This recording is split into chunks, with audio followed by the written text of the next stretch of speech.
Hi guys, ये second part है user defined exception का, जिसमें हम लोग देखेंगे अनचेक्ड एक्सेप्शन कैसे आप क्रिएट करते हैं user defined. Okay, unchecked exception अगर आपको क्रिएट करना है तो उसके लिए आपको एक्सटेंड करना पड़ेगा रन टाइम एक्सेप्शन को। ठीक है, जब आप रन टाइम एक्सेप्शन को एक्सटेंड करके कोई क्लास बनाते हैं, कोई एक्सेप्शन बनाते हैं, कोई एक्सेप्शन क्लास बनाते हैं, तो वह अनचेक्ड एक्सेप्शन कहलाता है। क्लियर है? ओके, सो कोड से देखते हैं। क्लास लो बैलेंस एक्सेप्शन एक्सटेंड किया मैंने रन टाइम एक्सेप्शन को, इसको जिससे कि ये अनचेक्ड बने। यहाँ मैंने इसका एक कंस्ट्रक्टर बनाया है। कंस्ट्रक्टर में मैंने एक सुपर कीवर्ड का यूज़ करके इस क्लास को एक स्ट्रिंग दिया हुआ है इनसफिशिएंट बैलेंस। आप अगर सुपर कीवर्ड के बारे में नहीं जानते तो मेरा सुपर कीवर्ड का वीडियो देखिएगा, वहाँ से आपको सुपर कीवर्ड के बारे में पता चलेगा।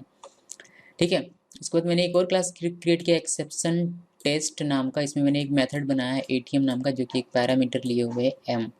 जब भी एम में वैल्यू आएगा वो मनी को ट्रांसफर होगा, यानी कि मनी को असाइन होगा। स्कैनर एससी, मैंने स्कैनर क्लास का एक ऑब्जेक्ट क्रिएट किया है और यहाँ मैंने यूजर के सिम पर एक मैसेज दिया हुआ है इंटर विथड्रॉ अमाउंट। जो भी अमाउंट आप विथड्रॉ करना चाहते हैं वो आप इंटर कीजिए और वह स्टोर हो जाएगा विथड्रॉ में। ठीक है, अगर यानी एक कंडीशन लिखा हुआ अगर money less than withdraw amount, then ये एक्सेप्शन अकर होगा। ठीक है, एल्स अगर ऐसा नहीं होता है, अगर मनी सफिशिएंट है उसके अकाउंट में, तो उसको रिमेन मतलब बैलेंस जो भी होगा मनी माइनस विथड्रॉ लेस करके उसको रिमेन बैलेंस दिखाई देगा। क्लियर है? अब मेन मेथड में मैंने लिखा हुआ है एक्सेप्शन टेस्ट नाम का ओबीजे नाम का एक ऑब्जेक्ट क्रिएट किया है, जस्ट बिकॉज हम लोगों को एटीएम मेथड को कॉल करना है इसीलिए। और यहाँ मैंने वैल्यू दिया 10,000 जो कि पास होगा इस एम को और वो फाइनली जाएगा मनी के पास, यानी कि मनी इक्वल हो जाएगा 10,000।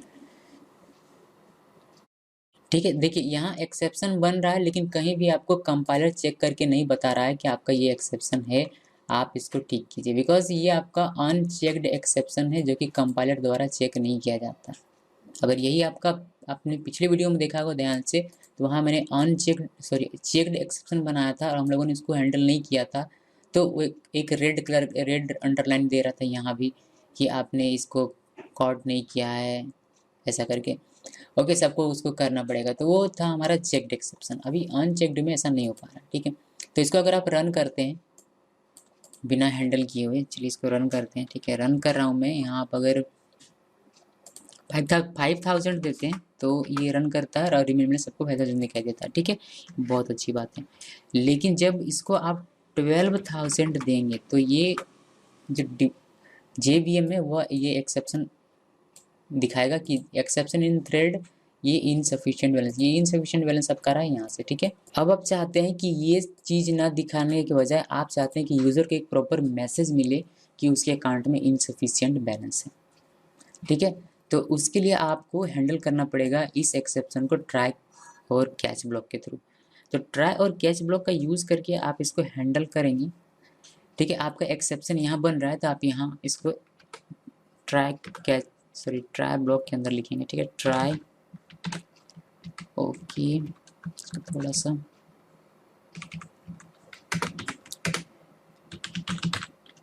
कैच लो बैलेंस एक्सेप्शन ई, और यहाँ आप एक यूज़र को मैसेज दे सकते हैं इनसफिशिएंट बैलेंस। ओके, अब अगर आप इसको रन करते हैं, चलिए इसको रन करते हैं, और यहाँ पर अगर 12,000 रुपीज़ लिखे हैं तो आप अपने यूज़र को एक प्रॉपर मैसेज दे सकते हैं कि इनसफिशिएंट बैलेंस था, क्यों, बिकॉज आपने उसको हैंडल कर लिया अभी। ठीक है, इस हैंडलिंग कोड के थ्रू। ओके, तो इस तरीके से आप अनचेक्ड एक्सेप्शन क्रिएट कर सकते हैं और इसको हैंडल कर सकते हैं। क्लियर है? अगर आपने थ्रोज पिछला वीडियो देखा होगा तो हम लोग क्या करते थे कि पिछले वीडियो में हम लोग चेक्ड एक्सेप्शन को मतलब पास कर देते थे JVM के पास। अगर हम लोगों को हैंडल नहीं करना है तो हम लोग JVM के पास कर देते थे कि JVM अपना देख ले कि इसमें क्या करना है। तो यहाँ भी अगर आप उसको करना चाहते हैं तो आप कर सकते हैं, लेकिन उसका कोई भी इम्पैक्ट नहीं पड़ता है। अनचेक्ड एक्सेप्शन में जब आप थ्रोज कीवर्ड का यूज़ करते हैं तो उसका कोई भी इम्पैक्ट नहीं पड़ता। ये हम लोगों ने थ्रोज कीवर्ड जब हम लोगों ने पढ़ा था तब मैंने आपको बताया होगा। ओके, सो यहाँ अगर आप सिंपली अगर यूज़ करेंगे, जैसे कि ट्राई कैच को अगर हम लोग हटा दें यहाँ से, ठीक है, इसको हटा दें। ओके, और सबसे पहले मैं आपको इसको सिंपली ऐसे ही बिना without throws without handling run करके दिखाता हूँ, जैसे कि मैंने आपको पहले दिखाया है सबसे स्टार्टिंग में। जिसको रन करते हैं और यहाँ 12,000 अगर इंटर करते हैं तो आपको ये मैसेज दिखाई देता है, ठीक है। मतलब ये आपका डिफ़ॉल्ट जो है आपका स्क्रिप्ट हैंडल आपके JVM का वो आपको दिखाई देता है। ओके, अगर आप इसको थ्रोज करते हैं JVM के पास, आप क्या कह रहे हैं कि ये यहाँ हैंडल नहीं हो रहा है, आप इसको जहाँ कॉल किया गया है इसका जो कॉलर है उसके पास जाइए। तो उसके लिए आप क्या करते हैं, इसको कॉपी कर लेते हैं, ठीक है। आप आपने ऐसा लिख दिया तो ये यहाँ आएगा। आपने यहाँ भी इसको नहीं किया, आपने क्या किया कि आपने इसको JVM के पास भेज दिया, ठीक है। तो इसको भी आप यहाँ पेस्ट कर दीजिए, ठीक है। JVM के पास भेज दिया, लेकिन इससे आपको कोई फ़र्क पड़ेगा नहीं, बिकॉज ये अनचेक्ड एक्सेप्शन है। आपको सेम यही चीज़ दिखाई देगा अगर आप इसको रन करेंगे तो, और इनसफिशिएंट बैलेंस अगर आप प्रिंट करेंगे तो। देखिए इसको हम लोग रन करते हैं और इसमें 12,000 अगर हम लोग लिखें तो आपको सेम चीज़ दिखाई दे रहा है। इसका कोई भी इम्पैक्ट अनचेक्ड एक्सेप्शन में, यानी कि थ्रोज कीवर्ड का कोई भी इम्पैक्ट अनचेक्ड एक्सेप्शन में नहीं पड़ता है। इसीलिए इसको लिखने के बजाय बेहतर है कि आप अगर अनचेक्ड बना रहे हैं इसको तो आप उसको हैंडल कर लें, ठीक है। और वैसे भी यूज़र डिफाइंड एक्सेप्शन जब बनाया जाता है तो उसको चेक्ड बनाया जाता है एक्चुअली में, ठीक है।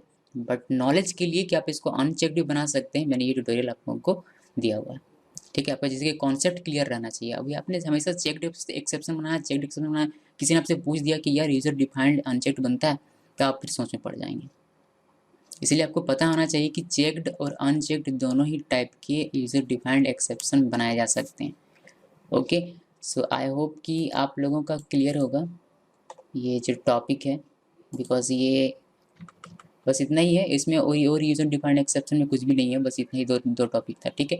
पहला ट्यूटोरियल था जिसमें आप लोगों ने यूज़र डिफाइंड एक्सेप्शन क्रिएट किया जो कि चेक्ड एक्सेप्शन था।